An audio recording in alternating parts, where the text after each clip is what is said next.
Hello, my friends, and welcome back. Thank you very much for being with me again today.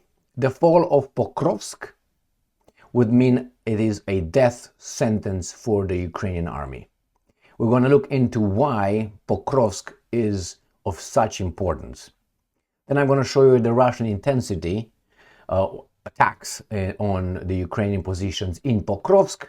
Then another article with a Russian missile striking a Ukrainian training unit again, and then why the Ukrainian claim they need long-range missiles. Now it's obviously you say, well, to hit this, to hit that, but this is their argument why we need long-range missiles.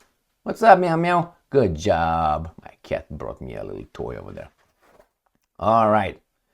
So yes, I hear you. Let's start with the first topic, and that is Pokrovsk. Here it is. Here, Sputnik. Losing Pokrovsk would be a death sentence for the Ukrainian army, according to the Russians. Now, where is Pokrovsk? This is Ukraine, and Pokrovsk is located in the Donetsk People's Republic, or in the Donetsk Oblast, right here. I will go straight to Pokrovsk, which is right in this area.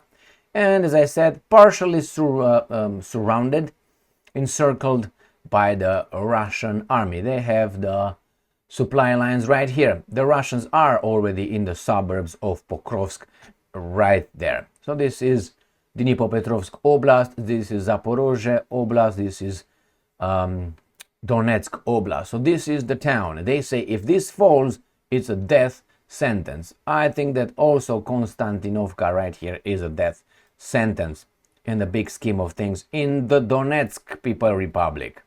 So let's see what arguments the Russians bring. All right, Russia is advancing slowly but steadily in this direction of the front. Here is why it matters. 1.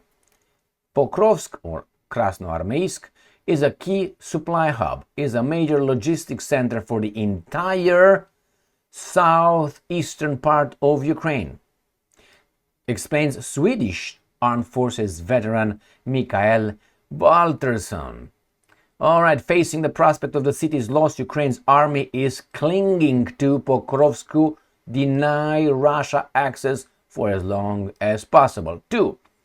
Strategic stronghold. With Russian forces methodically eliminating hardened Ukrainian defenses on the southeastern front since late 2023, Pokrovsk is also now the only real remnant of what was once touted as an impregnable defensive line. So the last line, if this goes away, the Russians are going to go to Poland.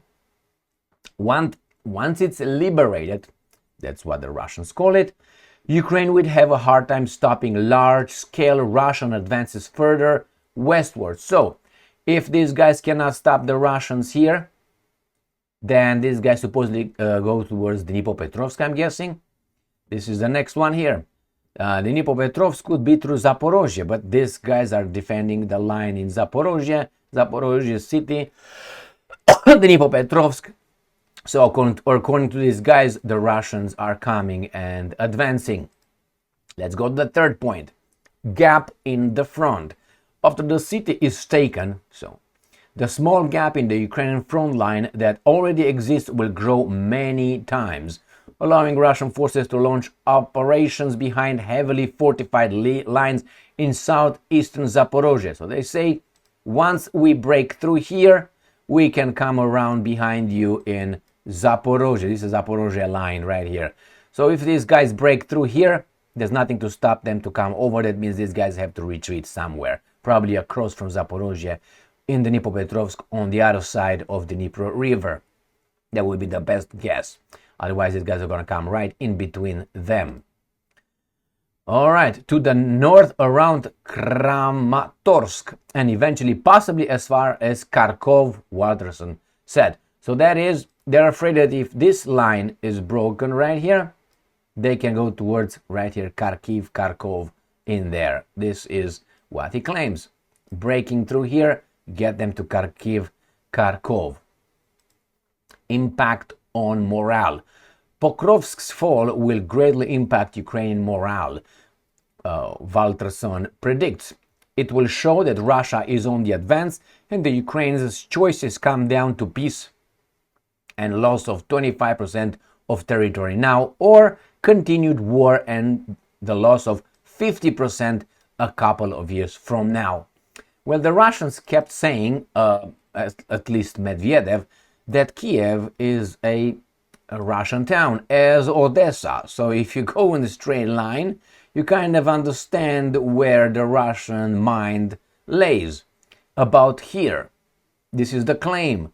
On the other hand, I don't think the Russians will ever allow the Ukrainians to have an access to the Black Sea. That must be cut off. Why? Then you have these guys cut off in the south.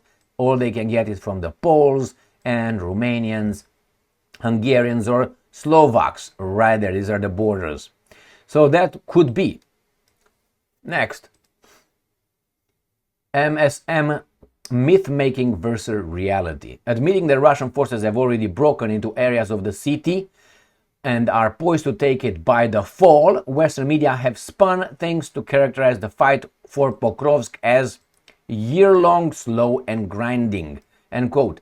Slug soaked in Russian blood. The truth, Walterson says, is that Russian forces arrived at Pokrovsk outskirts only earlier this year, after the quote-unquote elimination of most of the Ukrainian southeastern front from Velikaya Novosilovka and west to Avdiivka in the north, and are advancing using very small units under drone cover, human wave tactics. Got it? So according to these guys, these are the reasons why the fall of Pokrovsk could mean a collapse or a death sentence for the Ukrainian army. Now, this is an article from today, the 30th of July, Ukrinform, Ukrainian media outlet. Enemy concentrates pressure on Pokrovsk sector as defense forces repel 63 assaults in 24 hours.